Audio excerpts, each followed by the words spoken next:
Tonight on What the Heck Do I Know's PM Update, Memespiration, and Target Ambition segments, we're talking about sacrifice and goals. Is sacrifice necessary to achieve your goals?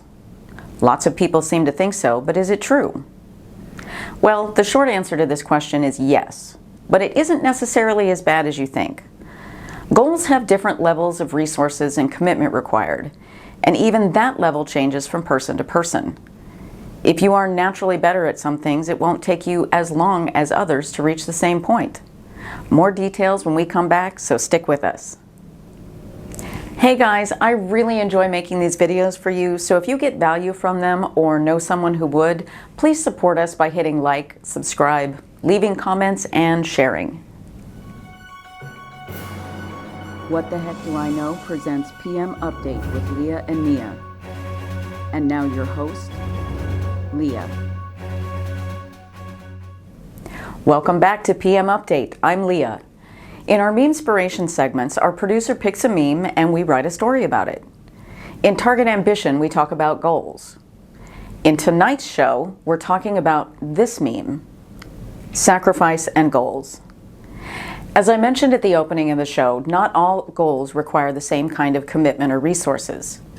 Mia, what can you tell us about the stories you have for us tonight? Well, Leah, in the first set of stories, we will look at the kind of sacrifice needed for the kind of goals that are likely to be attempted and eventually realized by many of our viewers, learning a new skill or starting a business. In the second half of our show, we will look at the kinds of goals that take a real lifetime and lifestyle commitment to achieve. That's great, both useful and interesting. Now, the word sacrifice sounds like a negative thing. I used to think of it as a loss or giving something up. But in this context, it really just means making a choice. For example, whenever you decide to watch TV instead of taking a nap, you're sacrificing the nap. We make decisions like this all day, every day, and it's not as bad as it sounds. But if you aren't deciding to work on your goals every day or the schedule you build, then you probably aren't going to reach them. Now, for our first quote question of the day, do you know who said, "You can't achieve anything in life without a small amount of sacrifice"? Mia's stories and the answer to this question coming right up.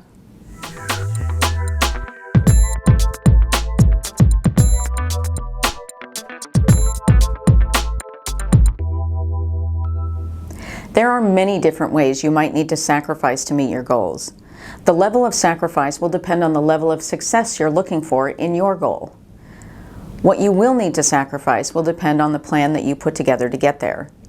And if sacrifice sounds too harsh, you can think of it as using resources instead. But if you use resources for a goal, keep in mind they won't be available for other things. That's why it's a sacrifice. Time is the thing you will sacrifice for just about every goal. If you're spending time on it, then that's time that's not available for other things. Here are some examples of things you will likely sacrifice for some typical goals. Brenda wanted to learn French. She took a project management approach to do this, starting with a plan and a SMART goal. Brenda also decided to pay for the program she is using, so she sacrificed both time and money. Neither of these sacrifices changed her life all that much. She just had to rearrange her schedule to accommodate the hour or two per day she spent on her classes, and the program wasn't very expensive. Jerry is starting a food truck business. He sacrifices time, money, effort and energy, sleep, and his back health from being on his feet all day. Jerry knows that if he wants to be successful with his goal, it is going to take a lot away from other things. He doesn't have time for dating or money for entertainment. Jerry also used a project management approach, but broke his overall goal into phases. His plan is less detailed the further in the future those events will happen, so he updates it as he accomplishes mid-level tasks and partial goals. Rebecca and Max really wanted children. When they had trouble conceiving, they went to see a specialist. Their procedure was successful, and now they have triplets. Achieving this goal cost money, caused a lot of stress, and took some time before they were successful.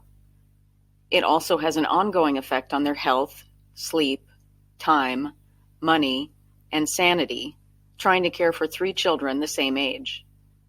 While they acknowledge these things are a sacrifice, they think it's worth it because it makes them so happy. Lillian is a fashion designer. Achieving her goal took years of learning the technical aspects of sewing and working patterns. She also spent years learning how to develop an eye for color and shape and spotting trends in the industry. While she was learning, she also worked in a related field to help her perfect these skills, often taking jobs that paid less because she would get more experience with them and use them to build her portfolio. She wasn't very good at drawing when she started out, so she needed to develop those skills too. When she was in school, she was good at completing projects that had specific requirements. Now that she's out on her own, sometimes she struggles with creativity and coming up with new ways to do things. Dax's goal was to open a bake shop. He was already a good baker, but had to learn a lot about running a business, getting financing, food business regulations, and hiring staff before he even got started. He sacrificed time, energy, and money to get his business started, and even more of all of those things once it got going. He is barely at the break-even point now, so it hasn't started turning a profit yet, but he is doing what he loves, and he says that no matter what happens in the future, he is glad he did it. Jim wanted to get back into shape after a recent health scare. At 52, he was starting to develop a lot of health issues that his doctor said were directly related to his lifestyle and unhealthy habits. Jim followed his doctor's instructions and did some of his own research to find a health and fitness plan he thought he would be able to follow. Jim sacrificed his entire previous life to get a second lease on his future. He sacrificed his unhealthy eating habits. He sacrificed his favorite TV shows in favor of doing something more active in the evenings. He sacrificed his video games and a little sleep in order to get up early and go to the gym before work. He still misses those things from time to time, but since he feels better than ever, it was definitely worth it. Karen's goal was to get a better job. She was working as a sales clerk and knew if she wanted to move on to something else, she would need to learn some new skills. She took a project management approach to deciding what industry she thought she would like working in. Then picked some technical skills she would be able to learn online. Then executed her project after signing up for her classes.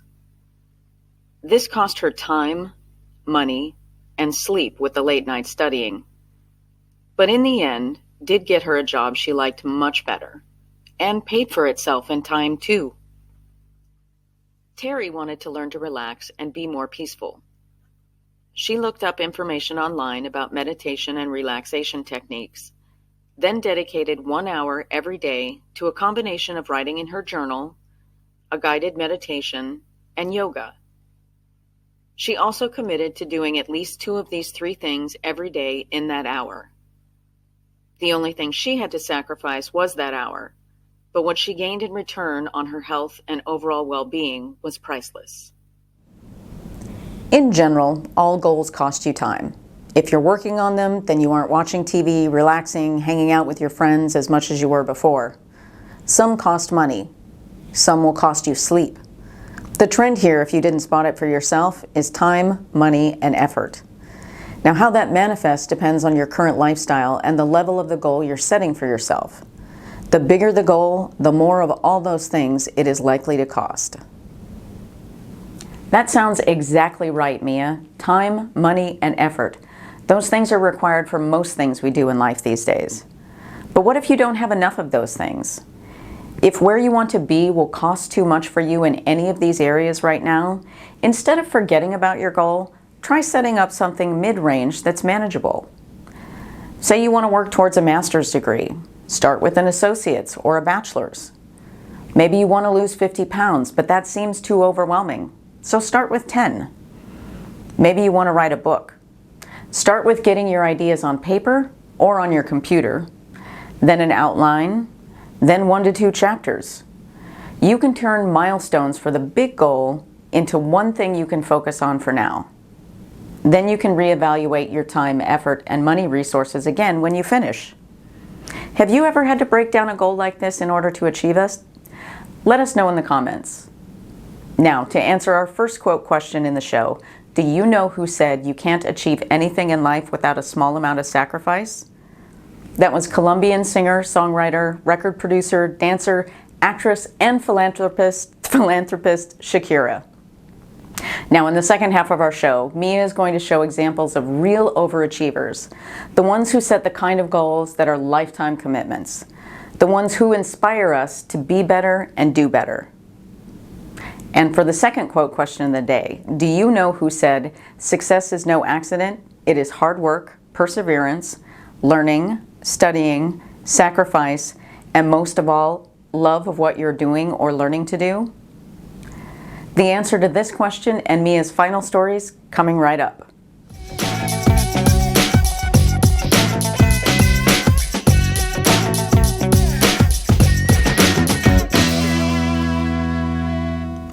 Stretch goals or being really successful in some area takes a bit more. More time, more money, and very likely sacrificing more sleep. In order to be really successful, it takes doing more of what others aren't willing to do. Even if you start out with a gift in some area, if you don't develop it, practice, do more, eventually others will catch up with your level and you won't be as successful as you once were in comparison. The difference between those who are doing a good job in their field and those who truly stand out as exceptional is huge. In a sense, you have to be willing to sacrifice everything to get to this level. Here are some examples of what super successful do to achieve greatness. Stan wants to be a professional football player. He spends a lot of time practicing and working out. He sacrifices junk food and social events that aren't related to football and achieving that goal. He keeps himself on a fairly strict schedule for training and education. In order to keep playing on his school team, he has to maintain his grades. His parents attend all of his games with a camera so that when he makes good plays, he can include those videos in his college applications. Almost everything he does is in some way related to this goal because it takes a lifestyle to accomplish. He is sacrificing a normal life in high school for his goal because he is 100% committed to achieving it. A while back, we did a story on Olympic skater Natalia Nash. For a time, she was having trouble with triple-triple combinations in her routine in preparation for a big event. She practiced them over and over, falling down, getting up, and doing it again, until she got it right. She sacrificed a lot of time and effort on this, but even bigger than that, she sacrificed giving up. She wasn't able to say to herself that a triple-double combination would be okay. She wanted to be the best, and that meant doing a triple-triple, and she didn't quit. Max Gordon is the CEO for Icelinks. Despite the scandal they had earlier this year about the toxic anti-female culture in the company, Max is still the CEO, and the company did not suffer any long-term loss because he took responsibility.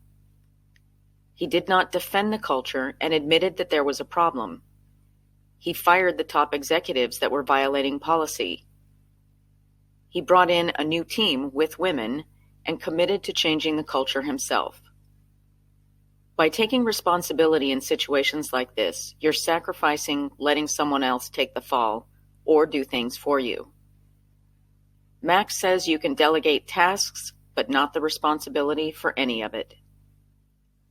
Maria Glanell is widely considered one of the best concert pianists of all time, and certainly one of the best alive today. She got this way by years of hard work and study. She started playing the piano at age 3, and at age 5, her whole family moved to another country so that she could study with the best teacher. By age 8, she had her debut concert. Obviously, she started with some natural talent, but that didn't mean she didn't have to work for her success. She and her family gave up their home country so that she could continue to build on her skills.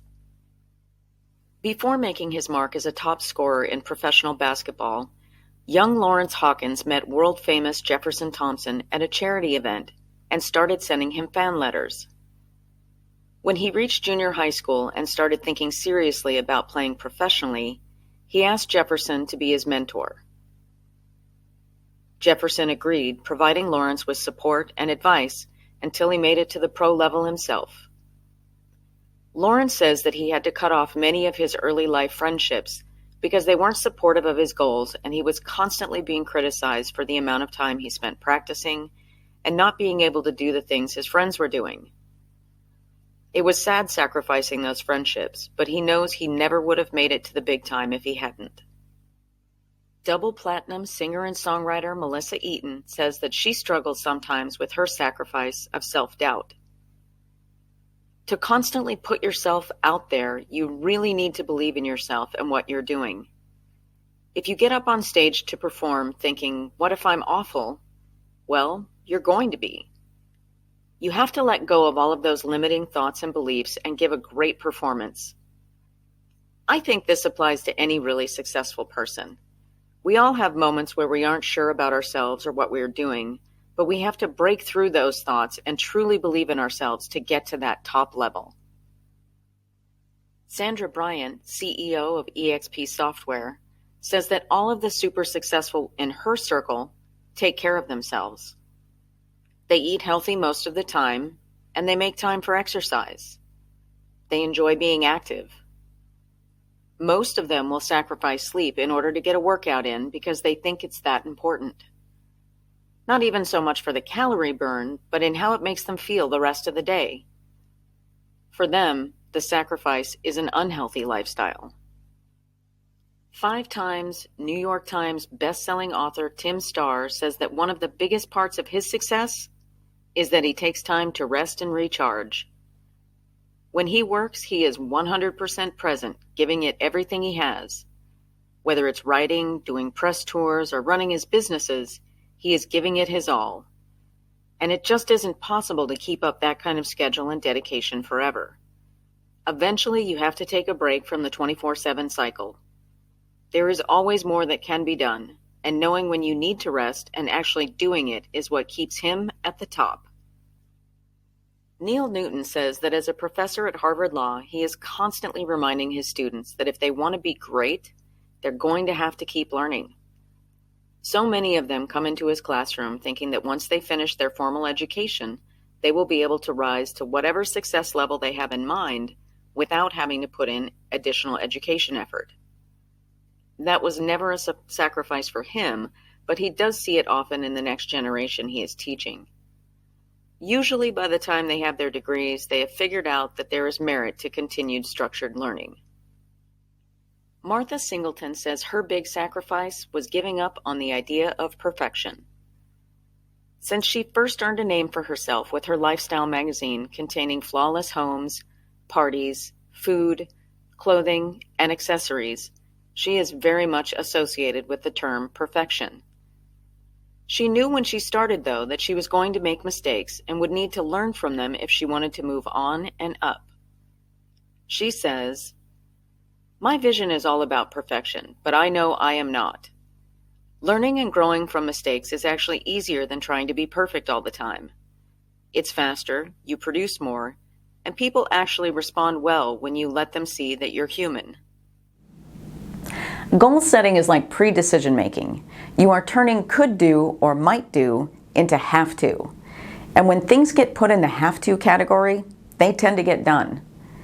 If you set goals but don't give yourself the resources to do them, it's just a wish list of tasks. Carve out time in your day. Plan out a budget so that you can afford the necessary things. Put it at the top of your to-do list in the morning so that other things don't get in the way. If it is important to you, you can and will find a way to make it happen. You will still be sacrificing other things like sleep or your favorite TV program or video game, but if you concentrate on the reward at the end, it will seem more like a choice that you're making for yourself than a sacrifice. Now, for the answer to our final quote question for today, do you know who said, "Success is no accident. It's hard work, perseverance, learning, studying, sacrifice, and most of all, love of what you are doing or learning to do"? That was retired professional footballer, widely regarded as the greatest player of all time, and for a time, the best paid athlete in the world, Pele. Well, that's all I have for What the Heck Do I Know's PM Update with Leah and Mia and our Memespiration and Target Ambition segments for this week. Thank you for watching and see you next time on the next episode of PM Update. Good night. Hey, before you go, don't forget to support these videos by hitting like, subscribe, and I love seeing comments.